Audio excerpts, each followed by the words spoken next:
O fim de semana do Grande Prêmio do Brasil de Fórmula 1 prometia ser histórico para Gabriel Bortoleto. Correndo em casa, diante de uma torcida apaixonada, o jovem brasileiro tinha a chance de consolidar seu nome em um dos palcos mais emblemáticos do automobilismo mundial, Interlagos. Mas, em vez de uma celebração, o domingo se transformou em um pesadelo. O pior dia da minha vida, resumiu o próprio piloto após o encerramento da corrida. O que deveria ser um fim de semana de orgulho nacional acabou se tornando um conjunto de erros, imprevistos e frustrações. Desde os treinos livres, nada parecia sair como planejado. A Sauber enfrentava dificuldades de acerto e Bortoleto lutava para encontrar ritmo em um carro instável. O tempo em São Paulo, típico da primavera paulista, alternava entre sol forte e pancadas de chuva, o tipo de condição que costuma testar até os mais experientes. Para um estreante, era quase um campo minado. O primeiro golpe veio ainda no sábado, durante a corrida sprint. Bortoleto perdeu o controle do carro e acabou rodando, encerrando prematuramente sua participação. Ele mesmo admitiu mais tarde que se arriscou mais do que deveria, tentando extrair algo que o carro simplesmente não tinha para oferecer. O erro custou caro, tanto em confiança quanto em preparação para a corrida principal. No domingo, a expectativa era de redenção. Largando nas últimas posições, o brasileiro sabia que precisaria de uma prova quase perfeita para reverter o cenário. Apesar de tudo, o início foi animador. Largando da 18ª posição, Bortoleto reagiu bem, fez uma excelente largada e conseguiu ultrapassar dois adversários logo nas primeiras curvas. O público vibrou nas arquibancadas de Interlagos. Parecia o prenúncio de uma virada de sorte. Mas bastaram poucos segundos para tudo mudar. Na entrada da curva do Laranjinha, Bortoleto se aproximou rapidamente de Stroll, piloto canadense da Aston Martin. O jovem brasileiro viu ali uma oportunidade. O traçado externo parecia oferecer espaço suficiente para a ultrapassagem. Ele mergulhou com decisão, confiante de que conseguiria sair à frente. A imagem, no entanto, mostra claramente a complexidade do momento. Os dois carros estavam praticamente lado a lado, mas com Stroll ligeiramente à frente. Meio carro, talvez um pouco mais. E na Fórmula 1, meio carro faz toda a diferença. O canadense estava do lado interno da curva, a linha mais curta e vantajosa.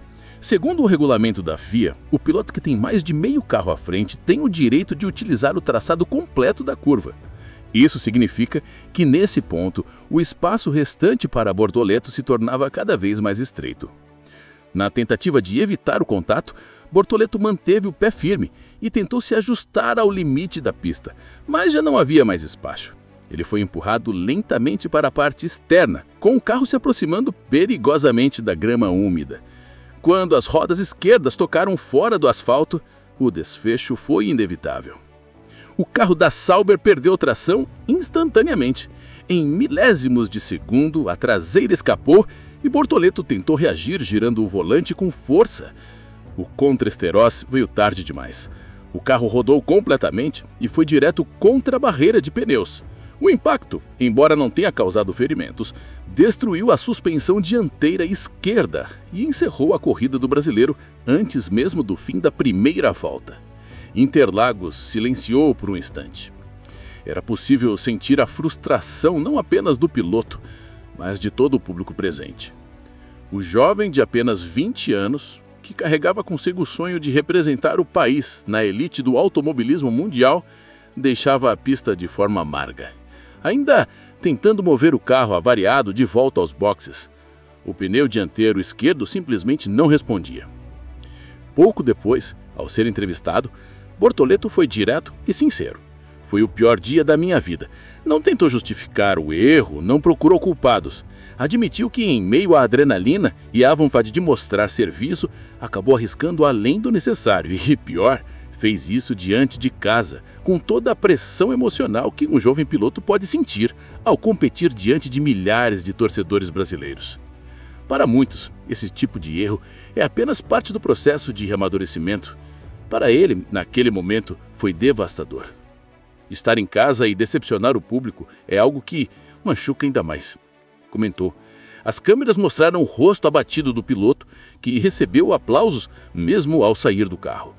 Os torcedores sabiam que o erro, por mais doloroso que fosse, não apagava o talento nem o potencial que ele demonstrara ao longo da temporada.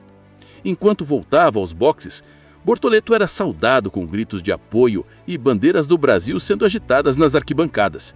Era o tipo de gesto que revela o espírito do torcedor brasileiro, capaz de perdoar, de compreender e de torcer ainda mais por quem erra, tentando. O incidente, embora frustrante, rapidamente se tornou tema central nas discussões do paddock. De quem era a culpa? De Bortoleto por forçar demais a ultrapassagem ou de Stroll, que não deu espaço suficiente? A resposta, como quase sempre na Fórmula 1, dependia do ponto de vista. Tecnicamente, os dados e imagens mostravam que Stroll estava em posição de vantagem. Ele controlava a linha interna e, de acordo com os regulamentos, tinha o direito de utilizar o traçado completo da curva. Por outro lado, havia quem defendesse que Stroll poderia ter evitado o toque ao deixar um pouco mais de espaço. Mas, na prática, a FIA classificou o episódio como um incidente de corrida, sem penalizações para nenhum dos dois. Apesar da frieza dos números e das regras, o impacto humano da situação era evidente. Bortoleto, ainda no início de sua jornada na Fórmula 1, teve que encarar o peso de um erro diante de milhões de espectadores. Para um jovem piloto que vem construindo sua reputação em uma das categorias mais exigentes do planeta, o aprendizado veio da forma mais dura possível. Mas era apenas o começo da história. No paddock, entre engenheiros e jornalistas, a conversa não era só sobre o acidente em si, mas sobre o que ele representava. Um choque de realidades entre o talento promissor de um novato e a precisão quase burocrática das regras atuais da Fórmula 1. Um sistema que cada vez mais deixa pouco espaço para o improviso e para a ousadia, justamente aquilo que transforma um bom piloto em um campeão. E era sobre isso que se desenrolaria o debate nas horas seguintes. Até que ponto o erro de Bortoleto foi apenas consequência de uma curva mal calculada e até que ponto ele foi produto de um regulamento que parece punir a audácia em nome da segurança e da previsibilidade. Depois do choque inicial e das imagens sendo repetidas à exaustão nas transmissões e redes sociais, veio a hora da análise fria. O que realmente aconteceu naquele lance entre Gabriel Bortoleto e Lance Stroll, e principalmente o que isso revela sobre o novo momento da Fórmula 1 e sobre o próprio processo de amadurecimento do jovem piloto brasileiro. A resposta começa com um simples conceito: prioridade de curva. Segundo o regulamento esportivo da FIA, em disputas de posição, o piloto que tiver mais da metade do carro à frente do adversário tem o direito de escolher o traçado e utilizar toda a pista, desde que não haja uma mudança brusca de direção que caracterize bloqueio perigoso. No caso específico de Bortoleto e Stroll, as imagens deixam claro que o canadense estava com vantagem. Sua roda dianteira estava alinhada à metade do carro do brasileiro, o que lhe garantia a posse da curva. Em outras palavras, a pista era dele. Isso significa que, mesmo que não houvesse espaço suficiente na saída da curva, Stroll tinha o direito de fechar a linha. Bortoleto, por sua vez, tinha duas opções: recuar e esperar uma oportunidade mais segura ou arriscar a ultrapassagem sabendo que o risco era alto. E ele escolheu a segunda. Para os veteranos, essa é uma decisão clássica de um piloto jovem. A tentativa de provar algo, de mostrar coragem e capacidade em um cenário de alta pressão. O problema é que na Fórmula 1, um único centímetro define o sucesso ou o fracasso. E naquele instante, um centímetro fez toda a diferença. O toque inevitável com a grama úmida tirou completamente o controle da Sauber. As câmeras on-board mostraram o volante girando rapidamente nas mãos de Bortoleto enquanto ele tentava corrigir o carro em vão. O impacto com a barreira foi inevitável. Nenhum outro piloto foi envolvido e o safety car não precisou ser acionado por muito tempo, mas o dano emocional já estava feito. Nos boxes, a equipe acompanhava em silêncio. O rádio transmitiu a voz de Bortoleto: "Sorry guys", um pedido de desculpas que traduzia frustração, decepção e, ao mesmo tempo, responsabilidade. Nenhum engenheiro repreendeu, apenas responderam com profissionalismo e empatia. "Tudo bem, Gabriel, vamos aprender com isso." E essa talvez seja a grande lição do episódio. A Fórmula 1 é, acima de tudo, um esporte de aprendizado constante. Mesmo os grandes campeões colecionam erros no início de suas carreiras. Lewis Hamilton, por exemplo, em seu primeiro ano completo na categoria, cometeu falhas semelhantes, perdendo corridas por arriscar ultrapassagens impossíveis ou por frear demais em situações de alta pressão. O próprio Max Verstappen passou pelos mesmos dilemas, sendo criticado duramente por manobras agressivas até encontrar o equilíbrio entre ousadia e controle. Gabriel Bortoleto está exatamente nesse estágio. Jovem, rápido, talentoso e ainda calibrando a fronteira entre a coragem e a prudência. O mais interessante é que o próprio piloto reconheceu isso na entrevista pós-corrida. Ele não tentou transferir a culpa, pelo contrário, afirmou claramente: "Fui eu quem errei. O Stroll não tinha o que fazer. Eu arrisquei demais." É raro ver tamanha maturidade em um estreante. Essa postura, segundo especialistas do paddock, é o primeiro sinal de um competidor com mentalidade de longo prazo.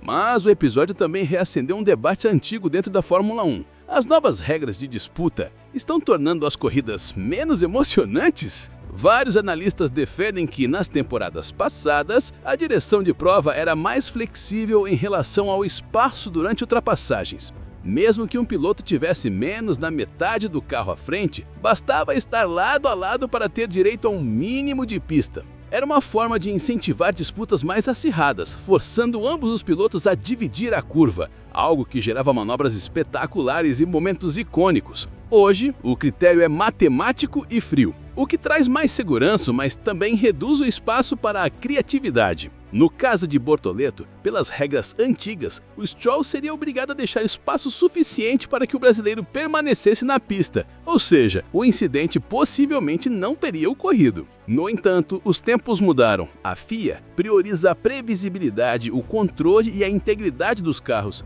Para os fãs, isso significa menos incidentes. Para os pilotos, significa menos liberdade. Mas mesmo assim, o erro de Bortoleto tem outro lado positivo. Ele revela um piloto disposto a atacar, a não se contentar em seguir o ritmo dos outros. Essa mentalidade agressiva, quando domada e canalizada corretamente, é o que transforma bons estreantes em campeões. Os grandes nomes da Fórmula 1 sempre foram ousados, comentou um engenheiro próximo à equipe. O segredo é saber quando ser ousado e quando ser inteligente. Gabriel vai aprender isso rápido. Nos dias seguintes ao GP do Brasil, o brasileiro recebeu uma onda de apoio nas redes sociais. Colegas de paddock, ex-pilotos e até comentaristas elogiaram sua postura e sua capacidade de reconhecer o erro. Ele mostrou humildade e caráter, disse um ex-piloto da categoria. Errar é a parte do caminho, mas admitir o erro é algo que poucos fazem.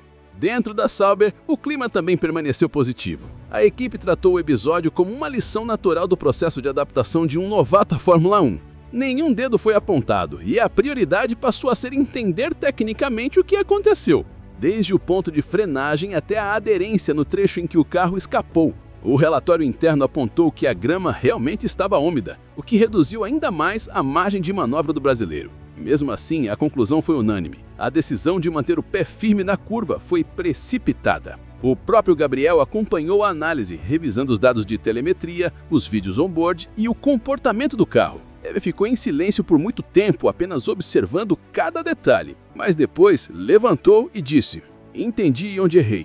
Isso não vai se repetir." E é justamente esse tipo de reação que separa os pilotos promissores dos que desaparecem rapidamente do grid. O GP do Brasil, que começou como o pior dia da vida de Gabriel Bortoleto, pode muito bem se transformar no ponto de virada da sua carreira. Cada curva, cada erro e cada toque ensinam algo, especialmente quando o piloto tem a coragem de olhar para dentro e aprender com o seu próprio limite. O Brasil já viu essa história antes. Ayrton Senna teve seu primeiro abandono em casa com lágrimas nos olhos. Rubens Barrichello viveu frustrações semelhantes. Felipe Massa teve vitórias arrancadas nos últimos metros. Todos passaram por Interlagos em momentos de dor e todos saíram de lá mais fortes. Agora é a vez de Bortoleto trilhar esse caminho. Enquanto a Fórmula 1 avança para uma nova era, com a entrada definitiva da Audi e o início de um ciclo que promete reposicionar o equilíbrio de forças na categoria, o jovem brasileiro sabe que cada volta é uma oportunidade de amadurecer.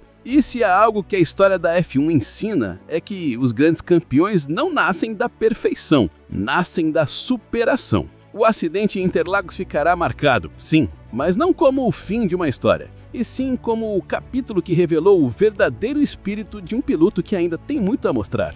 Quando a luz vermelha apagar novamente, em qualquer pista do mundo, Gabriel Bortoleto vai lembrar daquele domingo chuvoso no Brasil. Vai lembrar do erro, da dor e da vergonha. E vai transformar tudo isso em velocidade. Porque na F1, o segredo não é nunca errar. O segredo é aprender mais rápido do que os outros.